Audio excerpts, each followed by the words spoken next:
The Flames of the End, das ist der Name der At the Gates DVD-Box, über die wir heute Nacht sprechen werden mit Tompa und Anders von At the Gates. Can you remember who really was the first one in the band who said, well, we should have a comeback or a farewell tour, as you call it?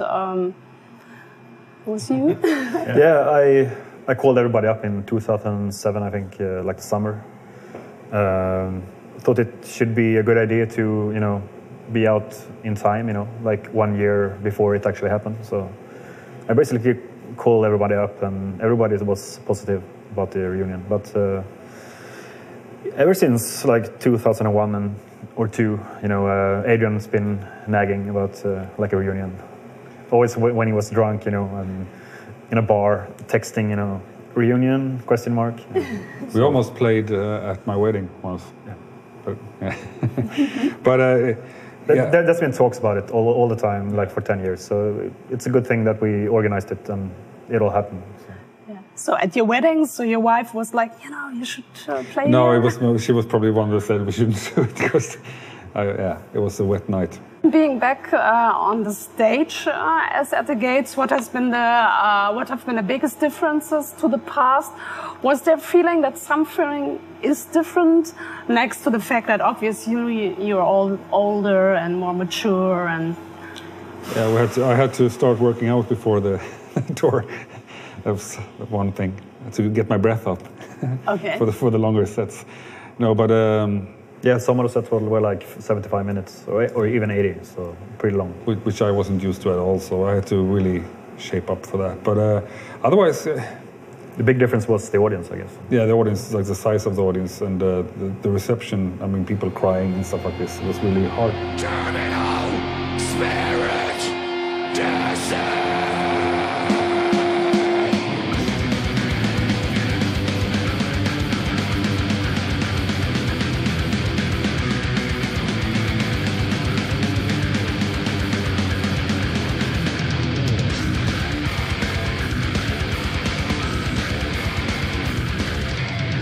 Also, I think, because we said it was the last summer, there was a feeling of finality in the air all the time.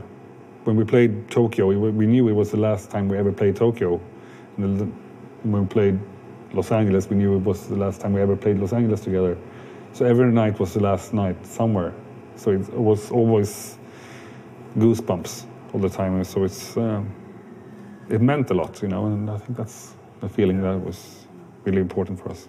On the DVD we can also watch you standing in front of the club where you played your very first show in Gothenburg. And do you have like a special memory of that night, like an anecdote to tell or something like that? It was very, we were very young at the time, so we were really inexperienced, I guess, and there was a lot of confusion, I guess. We wanted so much back in those days. I remember we had Jesper who played violin on the first full length. He did a special violin intro for us, really ambient and avant-garde, I guess. It was really, really special for us.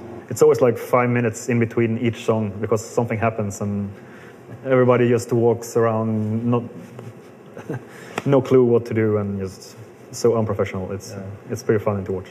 And do you think that the whole Slaughter of the Soul decade, that it also changed you? Because that was the time when the band was on the peak point and when all things stepped up. Until then, there was the point where you said, like, I can't do this anymore. But do you think that there was a switch? Did you really feel this is the next level where we are going? We experienced it as pressure, on us for the first time ever, before we can just do as much as we can and as we try to do as many tours as possible, because there was not so many tours anyway, But all of a sudden there was all these expectations about the band, about the next record and the next tour, all that, and we were like 20, 21 years old, and we were not really ready for it actually, and a lot of our friends hadn't, that was before all the other Gothenburg bands got big too.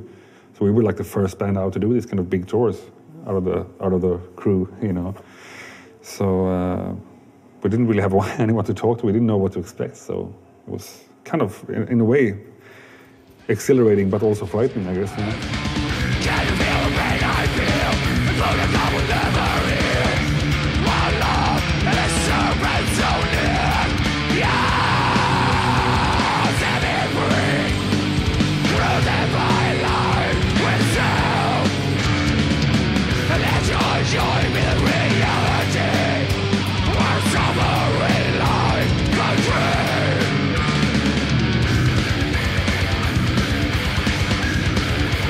I was pretty much done with the Gates, and we kind of peaked with Slaughter Our Soul. It was an album I was very, very proud of. So after those tours, I felt I had enough somehow. But could you at that time understand his decision, or were you disappointed? Of course, I mean, you get disappointed in a way because you feel that something was happening, you know, in one way. But I think everybody pretty much soon understood as well, you know, and kind of realized that Anders did the right decision for the band as well. And we actually were considering for a few days to get someone else, but you know that thought died out pretty quickly, you know. And can you describe the strongest moment for you when you were doing the farewell tour? Have there been like moments that really were important for you? Some magic parts here and there, you know, you see. It's more in the faces of the crowd. I remember that kid that was actually like really, really crying in Chicago. I was just like, I wanted to just go down and hug him or something here. Stuff like that. It's moving, you know. And also the last note in the last show was also really, you know. Grease. Yeah. But it was all great stuff. You know. Your soul, your death, your state of life.